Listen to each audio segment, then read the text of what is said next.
Yo, what's up? Welcome back to another stream here on ON1 Photos.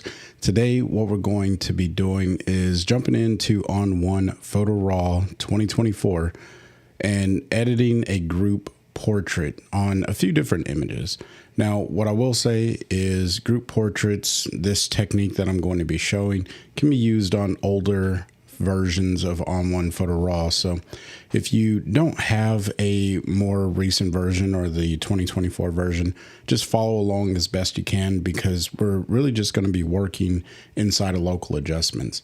Now, if you want to pick up ON1 Photo RAW 2024 or just anything over at the ON1 website, consider using my coupon code FreeWillPhotos20. It'll save you some money when you check out. If you got questions, leave them in the comment section below, because I do want to do my best to answer as many questions as I possibly can in the best way that I possibly can, because my goal is to help the community. But I know that sometimes questions go beyond what you can do inside of comments. So that's where I would invite you to send me an email at freewillphotos@gmail.com. All right, you can find that down in the description box below. So let's jump into the computer and take a look at what we can do here. All right, so I have these 4 photos here, and I did grab these from Unsplash. I forgot to put the link in the description box, but if you're watching this on the restream, hopefully I've already updated that. If you're watching this live, I'm sorry, you're not going to see these, but hopefully, you don't really need these photos to follow along with. What you want to do is find your own photos and just apply this technique. So let's go ahead and open up this particular image and take a look at what we got here. So I've already processed this image using Brilliance AI, and I did that for a very particular reason. Gotta speak correctly here. So I have the Apply Portrait AI to Prominent Faces turned on. So what I did is I just ran it so that way we didn't have to wait for ON1 to kind of figure itself out and update. Not that it takes too long, but I just wanted to do that so we can kind of streamline this stream. Guess that's how I'll say that. So here we have Portrait AI, and I think one of the things that people miss out on in Portrait AI is you get these auto masks essentially when you create this Portrait AI or when you activate Portrait AI. And that's what is happening over here. You can see I have 1, 2, 3, 4, 5, 6, 7, 8. Yeah, I can count to 8. So there were 8 different faces that Portrait AI found, and each one of these are going to be represented by these particular masks here. And what that means for us is you can use these in order to create whatever type of modification you need to, but it's by individual face. All right. So if I click on this first one, and I'm just going to pull this over to this side because we don't really need that. If I hit the letter O, you can see that this one is isolated on this person's face. So if I come down to the next one and I hit the letter O again, it brings it to this person's face. Now, it's not 100%. Like, obviously, why did it start here and then jump over here? I don't know. I can't answer that question. That's just what ON1 did. All right. But if I come over here, and again, I think you get the point. Each one of these instances of Portrait AI that's been released here is activating the mask on a single face. Now, where this comes in handy is, let's say, we're on this face right now. So we'll just go ahead. Let me hit the letter O, make sure. All right. Yep. So this is the one that we're going to edit, and I'm just going to call this edit 1. And this is actually really helpful to rename. If you have a group portrait and you know the people's names in the portrait, then it helps to rename it to those individual names. However, what I'm going to do here is show you, if I wanted to brighten up just that one face, I can pull up on this face brightening and you can see what it's doing to the face over here. So let me zoom in a little bit and I will come back down here and pull up on the brightness all the way, just so you can see that it's only impacting this particular face. All right. Now, one of the things that I used to do before Portrait AI became a thing is I use local adjustments. And that's what we're going to be focusing a lot of our attention on today, because what I can't do is modify each of these faces all at the same time. Instead, what I have to do is modify them each one at a time. And that could be perfectly fine if you're okay with working that way. But maybe you want to modify all of them at the same time. So what I'm going to do is just, I'm going to reset this whole image. Come down here and just reset everything. Yeah, just get rid of everything. I don't want anything else to have happened to this image. Brilliance AI is turned off, so there's literally nothing happening to this photo. And there's really two ways that you can do this. I'm going to show you the first way, which is using the local adjustment section. So we're going to come over to local, add an adjustment, and I am going to go ahead and invert this. So I'm just going to come over here and click on the invert option, and I'm going to crank up on the exposure until I see one of the boys' faces like get a little bit too bright for my personal taste. And usually I like to contrast and pull up on the shadows just a touch, pull down on the blacks. And this just keeps natural contrast in the face, because when you start to expose things, then you start to lose some of the natural shadows that are on the face. And that's important to keep, I think, personally. All right.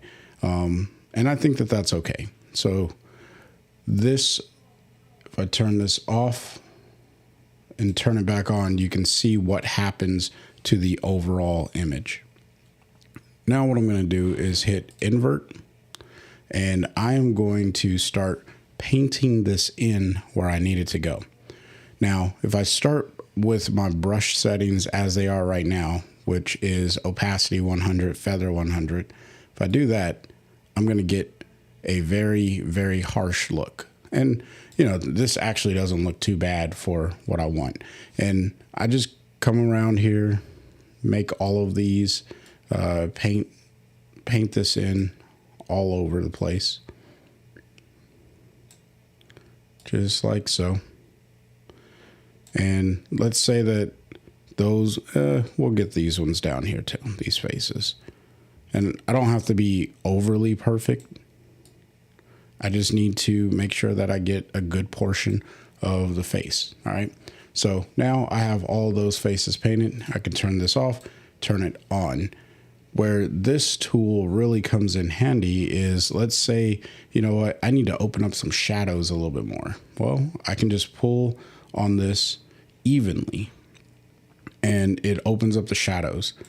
Now, what I recommend doing is painting this on every single one of your subjects and then working in a negative way, right? It's a lot easier, at least for me in my workflow. I like to subtract things whenever I work like this. So that's what I'm going to do. And you know what? We'll just go ahead and push this up a little bit. Maybe something like that. I don't know. Now, what I'm going to do is come over here to my blend properties, okay? In the new version of Photo RAW 2024, we have this floating window. I know it's not the favorite of many people. It's obvious, or it's also not my favorite, but this is the tool that we have, and I don't get to change the UI. But if I click on blending, what I can do is pull this adjustment that I made away from highlights. So I'm not brightening those highlights any more than what they already are. And then what I can also do is pull this away from the shadows, so that way I'm not really applying this to the shadows, and it starts to just apply to the midtones. And I can see that I'm really starting to overcook this particular edit. So if I just pull down on the exposure a little bit more and probably even pull down on the shadows, it gets a little bit more natural. All right. Now, that's the first way of editing the photo. You open up a local adjustment, you paint over all of the faces that you need to brighten all at one time, and then you modify until your heart's content. This isn't using AI, and for the sake of not jumping off the AI bandwagon or onto the AI bandwagon, I'm a firm believer of knowing how to modify your image using the local adjustment tool manually, and really just using the AI to help you when you have very simple things for the AI to figure out. But for something like a face, since ON1 doesn't actually recognize faces only, when the AI recognizes a person, it puts it over their entire being. So arms, shoulders, chest, neck, ears, hair, everything, right?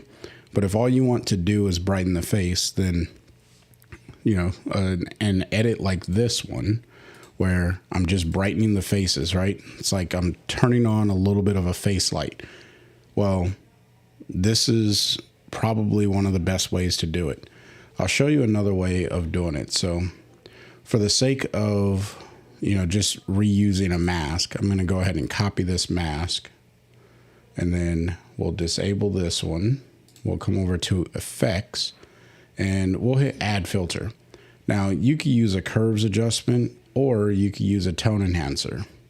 Because I want to teach you guys how to get, a little bit more integrated with using tools inside of ON1, we're going to use curves. All right. And right when you apply the curves filter, it doesn't do anything to your image overall. Instead, what you have to do is start to modify this curve. Now, what I do when I use the curves for this particular reason, I just go ahead and pull up on the middle here, and you can see that that's brightening the entire image. And that's essentially the same thing that we just did in the local tab, but this way, you get to use the curves and you get a little bit more flexibility. I won't go into all of the flexibility, but if for whatever reason you say, you know what, I think I need to add some more color into the face. And I know that usually we want to add a little bit of yellow. So maybe we'll pull down on the yellows just a little bit, and then maybe just push up a hint on the reds. And, that could be a look that you're going for. Well, this is going over the entire image, and as good as it looks, we actually want to do something else. So I'm going to click on the mask icon here, and then I'm going to hit the paste icon. This is going to put that mask onto the image. And if I turn this off and on, you'll see that it's only applying this edit for the curve adjustment to the faces in this image. And I've given the faces a little bit more of a golden tone. And this is really, really good to know how to do. When you're working with skin that has melanin inside of it, and I guess all skin has melanin in it. When you're working with different tones of skin, where you want to get that skin tone to be a little bit more rich, coming to the curves and adding a little bit of red and a little bit of yellow into the photo really does help when you're, just trying to get that little bit of a oomph or a glow.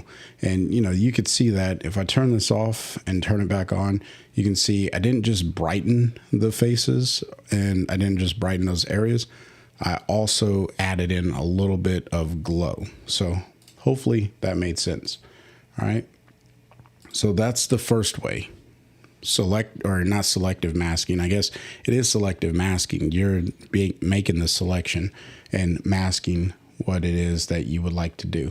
So we're going to go ahead and close this out. I'm not worried about saving those edits, and we'll come into our next photo. And this one, we're actually going to work on a little bit more than what we did on the last photo. So we'll let ON1 analyze it whenever you get this little dialog box, this just means that it's analyzing for the AI so it can recognize.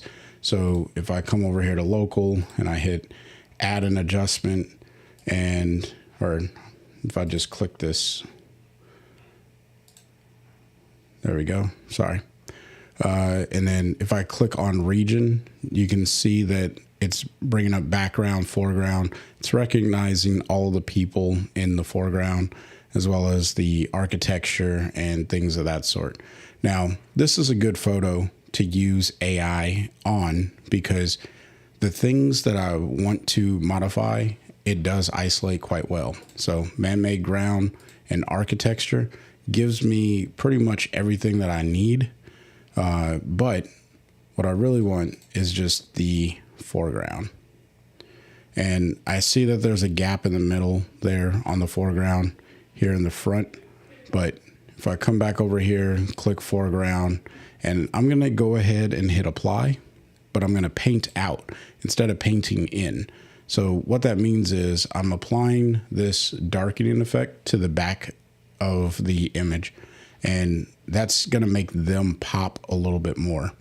Now I'm going to hit the letter O. It seems like it actually cleaned that up quite well, so I'm not going to worry about that. And I am now going to rename this BG Dark, and then we'll go ahead and pull down on the blacks, so that way I'm getting that contrast in that background area, as well as pull down on the exposure just a little bit more, and maybe even pull down on the highlights. And I'm going to hit the letter O, and I'm going to come down here, switch this over to grayscale. So I can see I need to feather this just a little bit more. So I'm just going to go ahead and pull up on my feather, hit the letter O, and that starts to blend things a little bit more into the overall image. Probably too heavy on the negative exposure and pulling down on the highlights. I can see I'm starting to get a little bit of a halo over here, but I'm not going to worry about that right this second. I can go back and clean that up if I need to.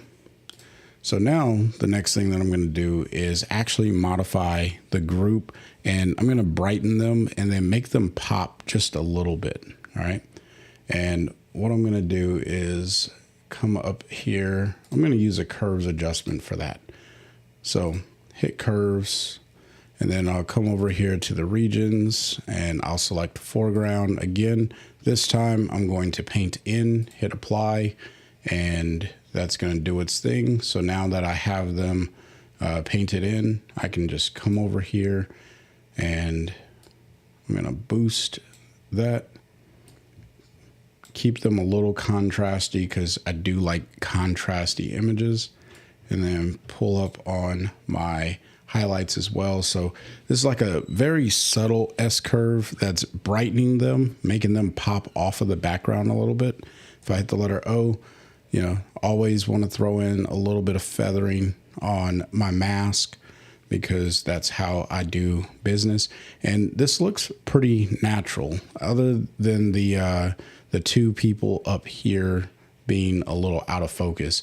It looks like the photographer, when he took this photo, he focused back here instead of up front. And, you know, that's actually a good thing to discuss.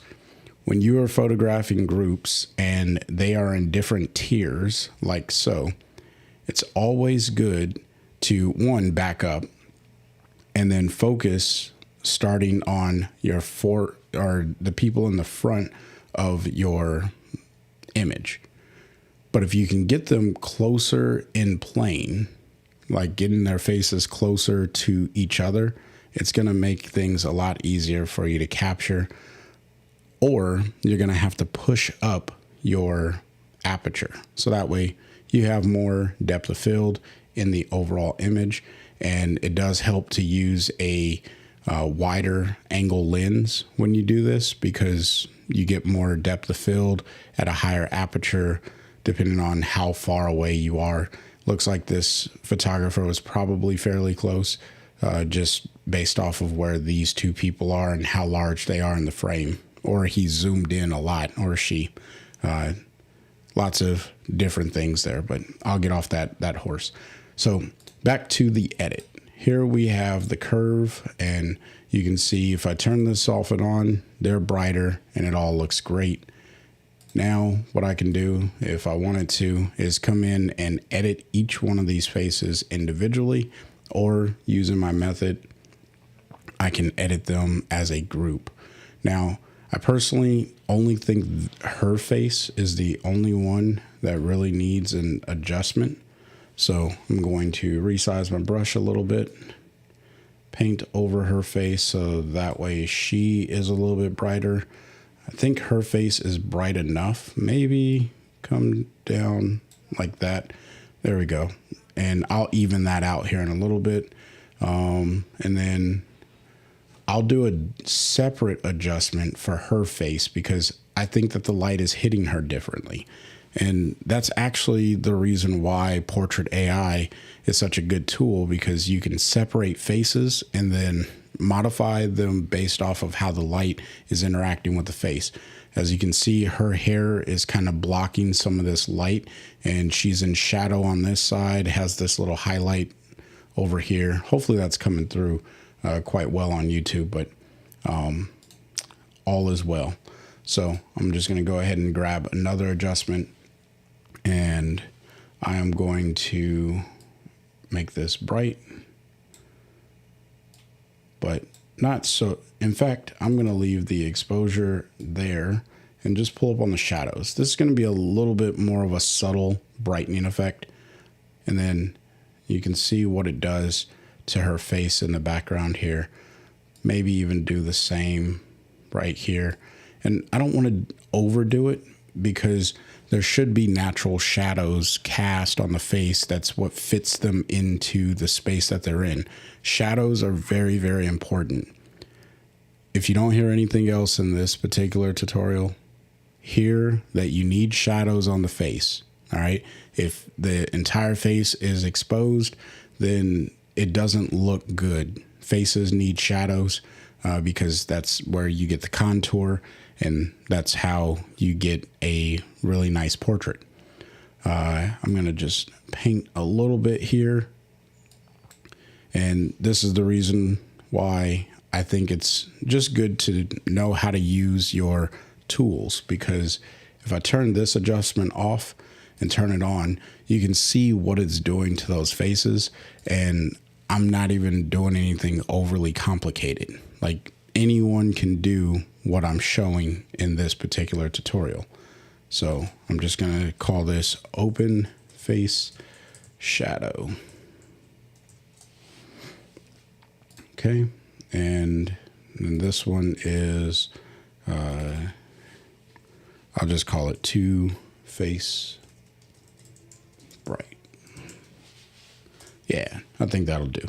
Okay, so here's where we started. Here's where we've gotten. Now that I have the light the way that I want it to be, and minus the curves section that I added in, you know, this is the reason why it's so important to work with local and develop first, because now I'm going to apply a style, and I'm just going to click on the ON1 team style options here. We'll see what ON1 wants to recommend. And I'm just going to hover over each of these, and you can see how this is just making a really nice photo. Some better than others, I will admit, but this is just, you know, a really good base to get started. And then you can tweak this as you need to. So I kind of like this style here, but remember, I applied that curve to this particular image. You can see that over on the right hand side of the screen. If I click this right now, it's going to delete that curve. So if I click it, you'll see that that curve goes away. Well, that kind of takes away from the benefit of using the curve. So I'm going to hit Command Z to get back to where we were. And then I'm going to hover back over this particular preset so that way it should apply eventually sometime today. Let me just minimize this because I want to leave that curve filter there, but I want to apply this particular filter to the image. What I'm going to do instead is right click on the filter. Come on, you can do it, ON1.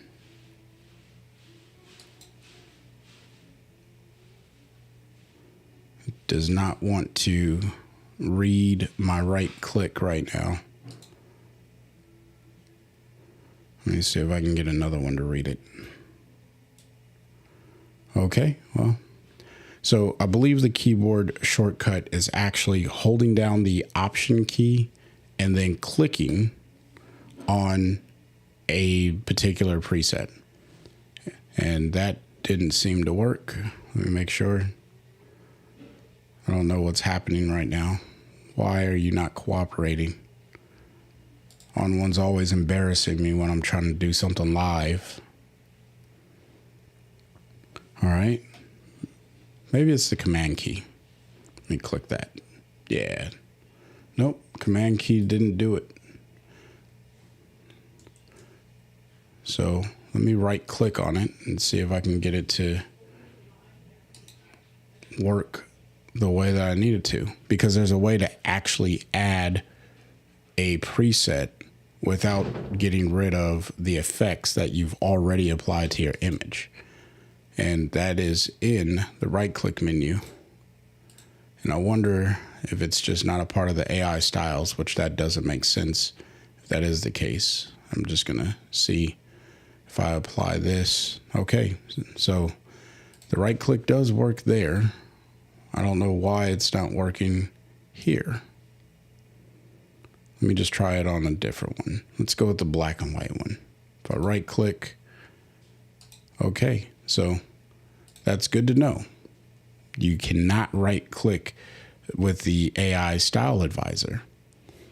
So instead, what we'll do is we'll come here to minimalist. I tend to like the minimalist approach on portraits. So we'll add this one. All right. I'm going to right click, and then instead of clicking use preset, we're going to click insert preset. What you'll see is that maintains our curve down here, and it just adds everything else on top of it.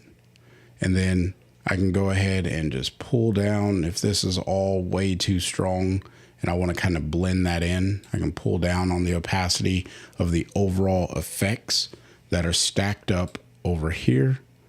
And if I hold my backslash key, you can see the before and the after. And this is just adding style to an image. Sometimes you don't need to do this, but if you ever did, now you know how to do that. And this is really helpful when you start modifying group portraits versus an individual portrait. I mean, you can definitely do this with individual portraits as well. But for a group portrait, sometimes, at least in my opinion and my own creative mindset, you always need to stylize a group portrait. Almost always. Don't know if I've ever had a group portrait that I didn't stylize. So we'll go ahead and hit the check mark to that because I like the way that that came out. You could obviously go and modify that, but the next one, you know what, we'll do this last one over here because I think you're getting the idea. And this is a portrait of people with darker skin tones, and the overall portrait is dark. This could be the way that the photographer was really going for it when he or she published it to Unsplash. However, what I want to show you is if you are photographing people with darker skin tones and it's a darker environment, then I'll show you how you can still preserve some of that contrast, but also open up. All right. Open up the areas here. So first thing local. So we're going to go to local, hit add adjustment, And I am going to invert this mask really quickly. So that way it's covering the entire image right now. And then what I'm going to do is pull up or reset the exposure. I'm going to pull down on the blacks until I start to see the blacks in the face like start to get really, really deep. And let me show you what I'm talking about here. Let me zoom in. Let me zoom in a little bit further than that. Forgot the zoom is at the bottom of the screen now, as opposed to the top. All right, so we're looking at this subject here, and I'm going to pull the black slider back up, and you can see it more in her hair, but I'm really looking in this area and also in this area. I'm trying to find where that balance between the darkest area and the brightest area on her face is as I pull the black slider down. All right. And this is adding in that contrast. And that's what I really, really love about this technique is I have complete control over the contrast. So as I pull this down, I think that looks pretty good. You know, on my monitor, I'm not losing any detail over here. Even though on YouTube, the compression, it may make it a little hard to see, and this may all turn to black. But on my monitor, there's just a very faint shadow, and that's what I want. Because when I come over here to the exposure slider and I pull this up, that's going to reintroduce some light into that area. And then you also have this mid-tone slider. And then what I'll do is probably pull down on the shadows because I want the face to get brighter. But again, I'm trying to maintain that contrast, and this is, you know, really working quite well. All right. So let me zoom out a little bit and turn this off and turn it back on. You can see how it's really opening up the shadows on the face, but it's still maintaining that contrast. So that way the original style of the image is still there. Well, this is going over the entire image, and I don't think I want it over the entire image. I only want it on their faces. So that means I need to invert this mask, and then I am going to grab my brush. And instead of 100% opacity, this is where I would reduce my opacity as I paint in. And this is where I like to be at like about a 20% opacity. Can't speak right now. And then I'm just going to make my brush size about the size of her head. And then while I'm on paint in, or on the paint option for the brush, all I'm going to do is paint over her face.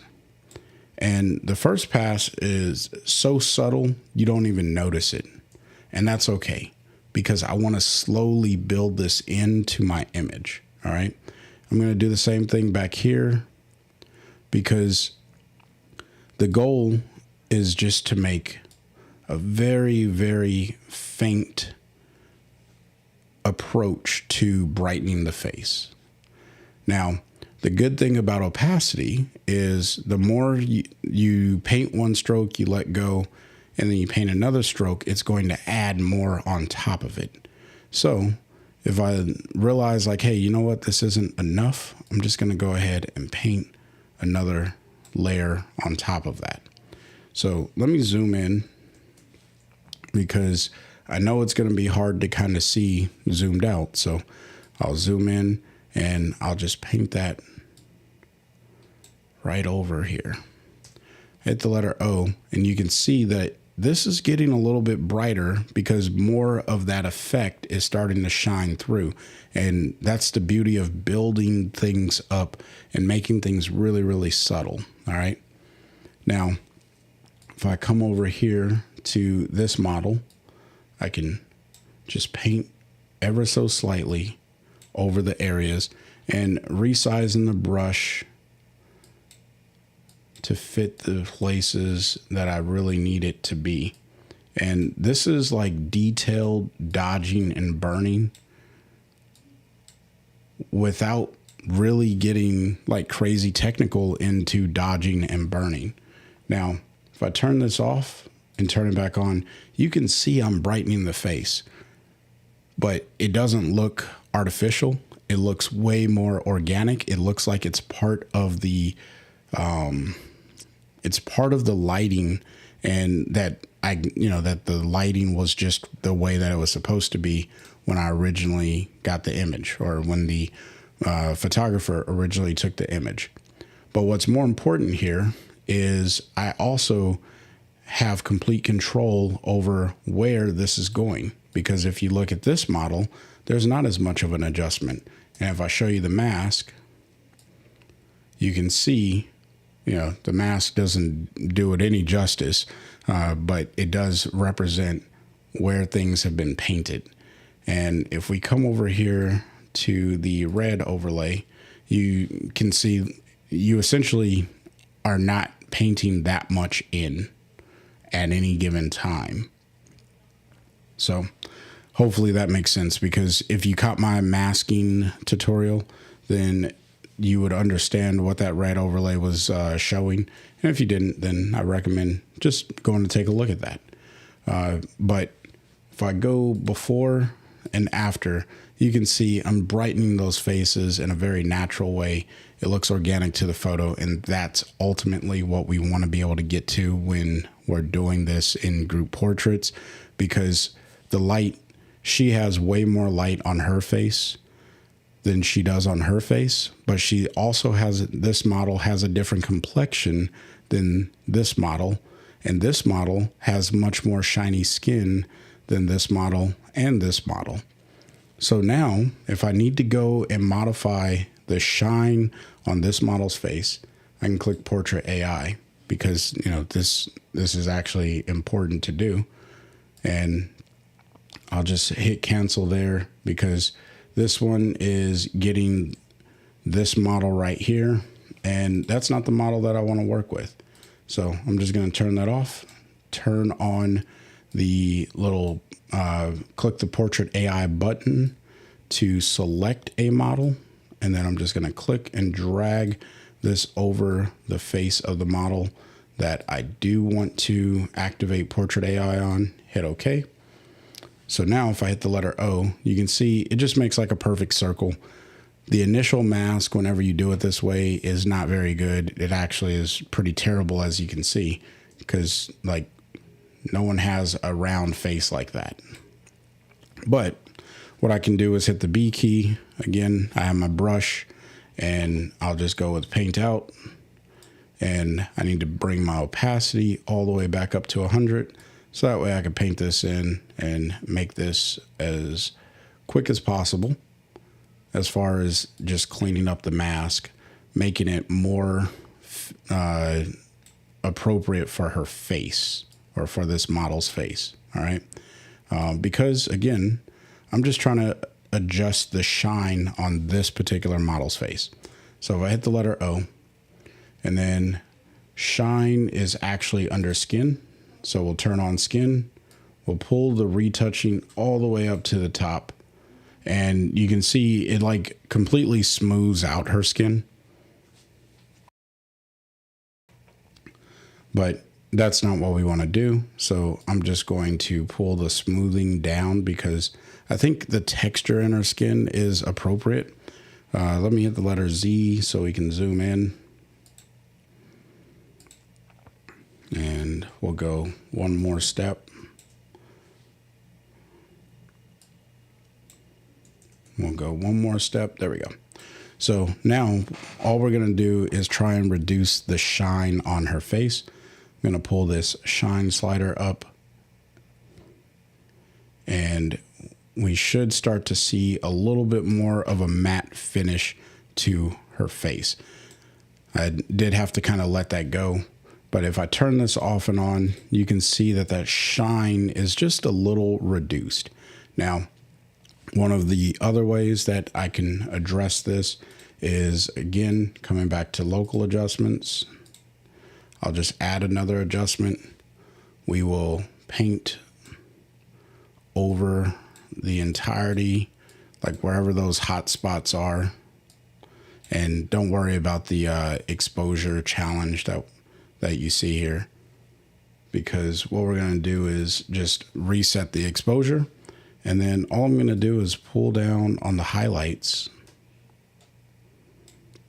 And then you can mess around with the midtones to figure out how we want to repurpose that light. But between the portrait AI and this particular adjustment, I think we're starting to see that shine dissolve a little bit, as well as make the overall portrait come together. So here is the before, and here's the after. Again, this is 100% way more subtle. This is that level of retouching so much to the point that no one knows that you even retouched the image. Because if they see this photo of themselves, they're not going to say, whoa, this was retouched. They're just going to look at it and say, wow, this is a really good photo. The light, it works well with these individuals. And, you know, I'm starting to pick up on this one here. She probably has a little too much highlight on her face. And then, yeah, I think that looks a little bit better, because you want to have, you know, highlights and shadows on the face, but not too much, at least in my opinion. So turning off all of the adjustments and turning them back on, this looks like an amazing edit. I'm really excited for that one. So now you're ready to kind of get into the stylizing aspect of it. And with this one, all I would do is probably just throw a LUT on here, and it would not be that LUT. I'd probably go with a LUT something. Let's see if I can find something. Yeah. So this keen LUT, it just fits the tones of the overall feel of the image, and I like that. But I do need to come to the opacity slider and just pull the opacity back and dial it in, right? It's important to dial in your opacity, maybe even contrast this a little bit more, because this is a contrasty photo, and maybe I'll add in some of that saturation. But it's making their skin way too red. So here's a fun fact. Whenever you're working with color inside of ON1 and something just isn't blending the way that you would expect it to, well, what you want to do is come over to the blending options. And then what I do is I pull away from skin tones until I start to get that natural look again. So as I pull it, and if I pull it too far, then you can see it's taking it out of the entire image essentially. But if I pull it up, looking at just their skin tones, I can pull this up and it's removed quite well from there. Now, in the event that, let's say that doesn't work because most of your image is brown and then the skin tones are also brown, well, you can take the skin tones, move those down, and then what you can do instead is grab your brush tool and go to erase, bring your opacity down.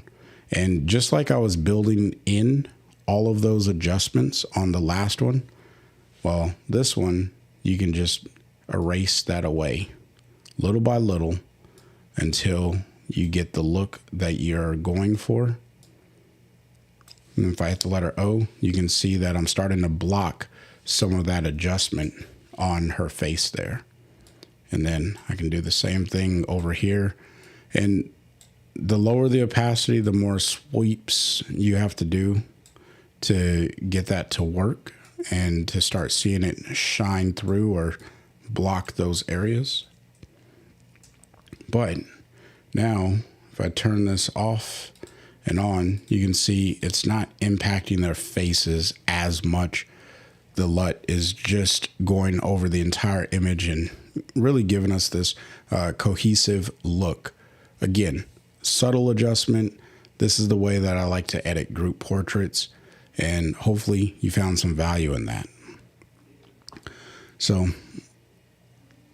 I went over 3 different techniques in this fairly short live stream. Yeah, 45 minutes ish.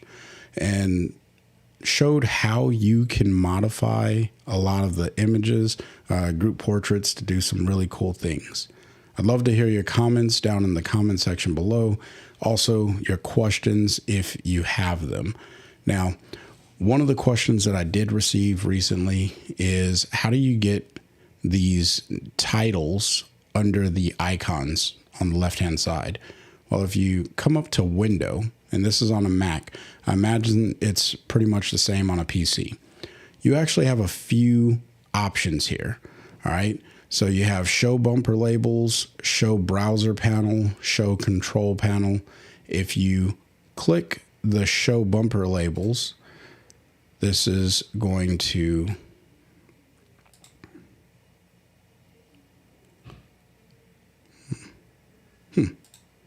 there we go. I was about to say, why did it not do that?